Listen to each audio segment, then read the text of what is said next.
Yo, it's the exam coach checking in with you. Just want to make this quick vid on something I mentioned on the Snap story today, and that was exams, the key debate. It comes in two parts. Number one is you look at a lot of business people out there who are achieving a lot at the moment. They often say that they didn't do well in their exams, that they didn't like school, but now look at them. They're amazing, they're millionaires, they are celebrities, they are famous, whatever.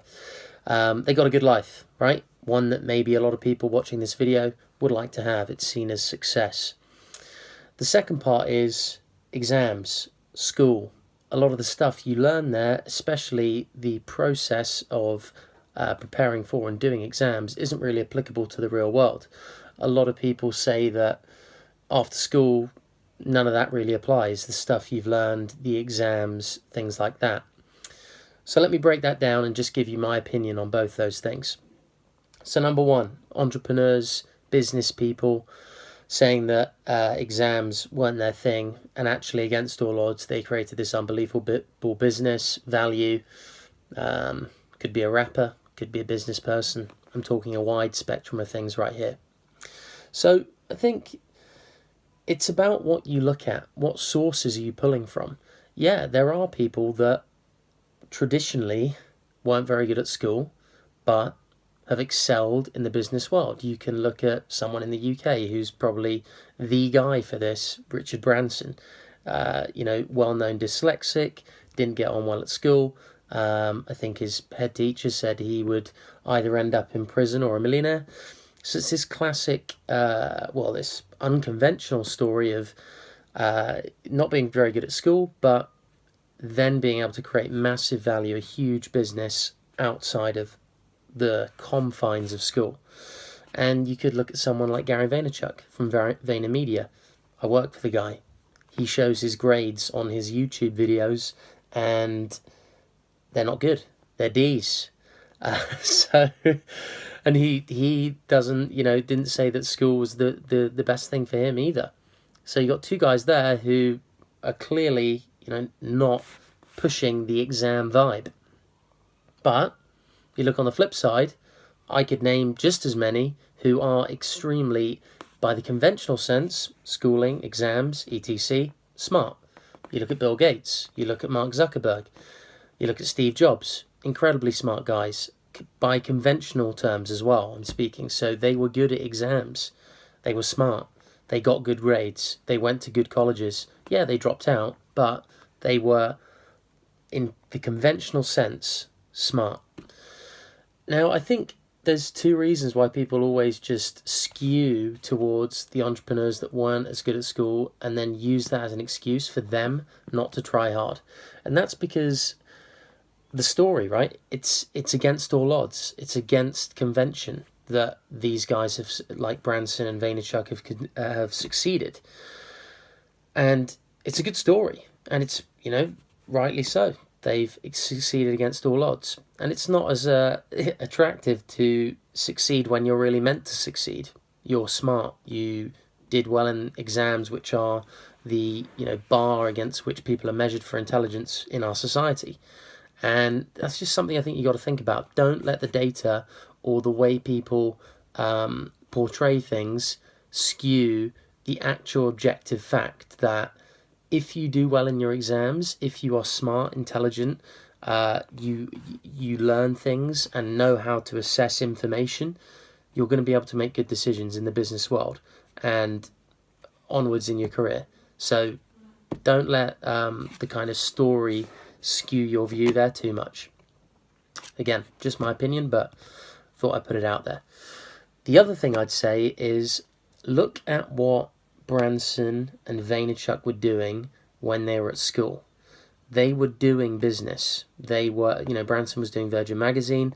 Vaynerchuk was all sorts, baseball cards, selling stuff, honing his skills, being an entrepreneur. Now let me ask you this. If you're doing rubbish in exams or poorly in school, are you doing something that is your passion on the side? Are you making it happen? Because if you're not, then you're doing nothing. And I know plenty of people who did jack all, throughout their whole school and said, I'm going to do this, I'm going to do that. But they didn't end up doing anything, and they're still doing nothing. So I would just say, do stuff. It might not be exams, cool. Don't do them.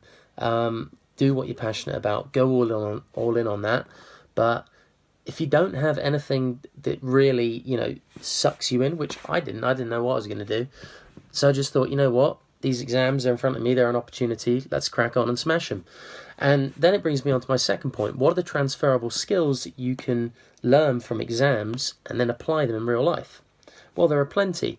And let me first address the one that is the classic. Yeah, I know that Queen Elizabeth, 1558, that's a date that I was, or 1588, Spanish Armada, there you go. Completely relevant. I did history at uni. What does that mean now? Nothing. Was it cool learning about it? Yeah, learned about the history of our country, learned about a lot of other countries, a lot of cultures, and that's given me some good background knowledge there. But things like that, cool, I get it. They're irrelevant. Doesn't really matter. I don't apply it day to day at all. But what about this? Things like the general understanding about the world, things like gravity, things like human evolution. I need to know about that because that informs my understanding of the world.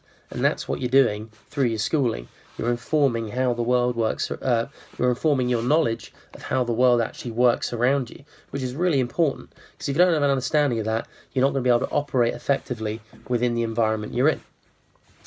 The other thing I'd say is that every day at work, I have moments where I can directly link preparation for exams to what I'm doing in the workplace. Let me give you a couple of examples. For example, every day I am required to produce work under time pressure to a high standard. Every single day. In exams, you're required to do that. That's a transferable skill, directly applicable to the workplace. If you don't get the work done on time, there's going to be a conversation that needs to be had. Likewise, in the exam, you're graded based on if you can get the work done quickly, effectively, to a high standard, under pressure, you're going to get a high grade if you do it well. So that's one thing. The second thing is memory.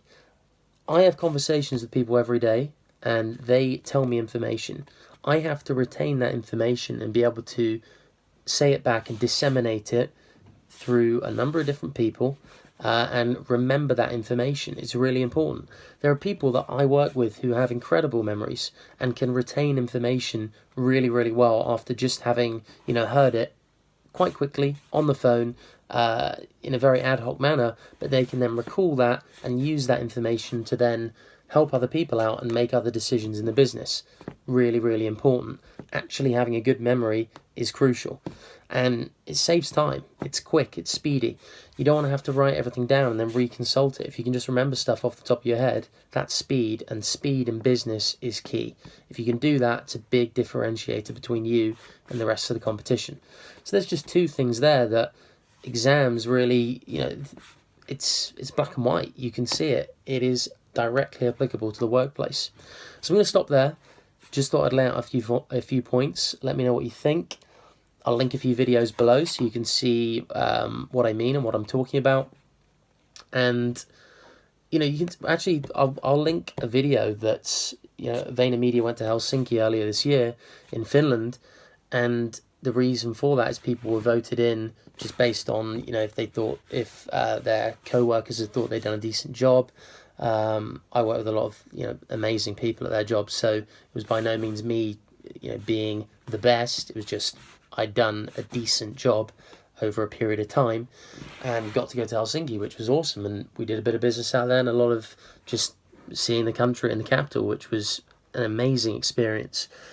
But I'll link the video and you can see, I don't talk about exams there obviously, but there's a reason why that's happened. It's because I am directly relating my experiences in school, in uni, preparing for exams and just applying that to the workplace, and it's working. So that's what I'd leave you with. And remember, play the long game. If something's in front of you and it's an opportunity, take it. Don't get sloppy. Don't get complacent. Don't get entitled. That's not going to put you in a good spot at all. Play the field in front of you and map your life and your career out as you go.